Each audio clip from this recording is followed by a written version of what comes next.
Hey everyone, our coverage of GDC 2008 continues, and right now I'm taking a look at a really hot looking game called Prototype, and I'm joined by Eric Holmes of Radical Entertainment. Eric, Prototype, where do we start? There's so much to this game. It's like a summer action movie in game format, right? Yeah, we wanted to really kind of push the real guts of next gen and explore what we could do in terms of scale with this game.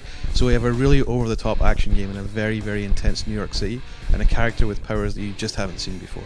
So tell us about the character first of all. He's not quite human. He's certainly capable of superhuman feats. Our character is a shapeshifter, and he gains new forms and disguises from consuming living creatures, taking their DNA, their memories, their skills, and their experiences every time he does a consume. And that translates to a character that just flies through this world and is capable of some amazing things, influenced by parkour, correct?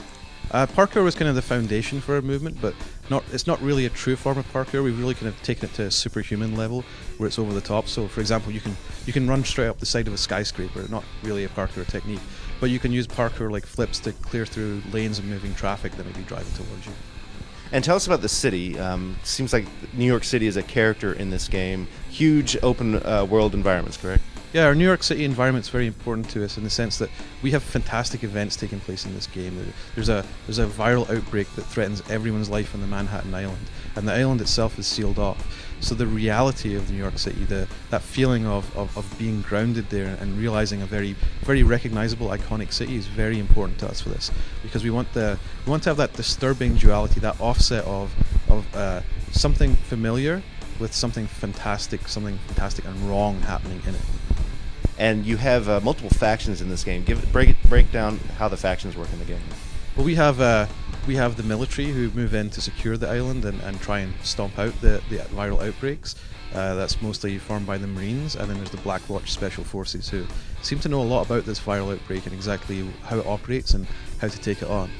The virus itself is the second faction, so it takes over areas of the city and starts infecting the New York population. So we have an amazing crowd technology with this game, pushing hundreds of characters on screen, and we get to turn all of those characters, rather than startled New York residents, into enemies that will try and attack you. We also have more advanced creatures which the virus starts to breed, to kind of reproduce as the virus itself evolves through the game.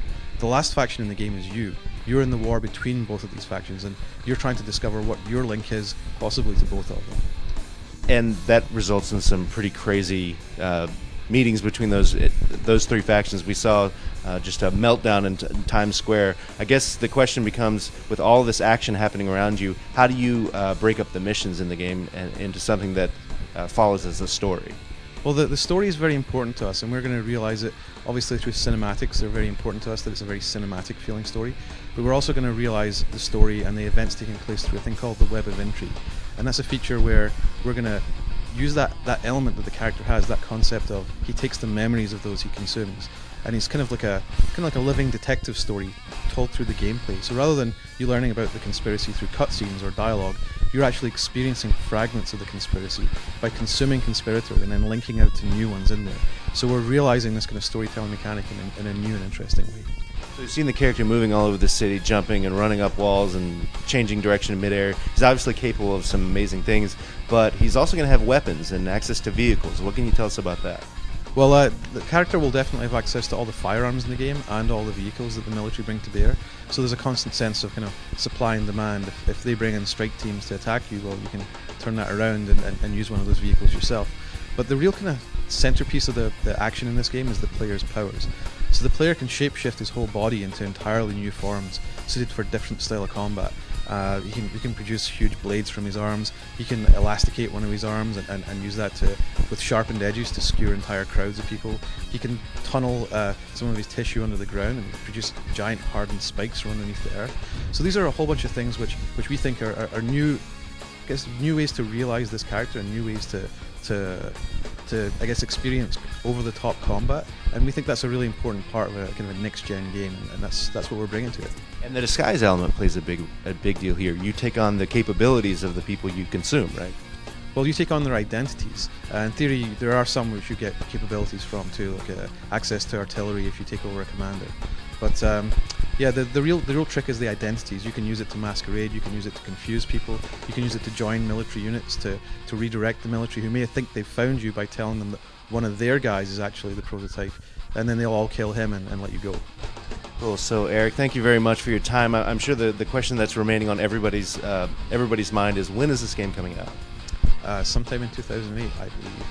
Well, we'll look forward to Prototype. Thank you very much, Eric. That's your look at Prototype. I can't wait to play this game for myself. Back to you guys on the show floor.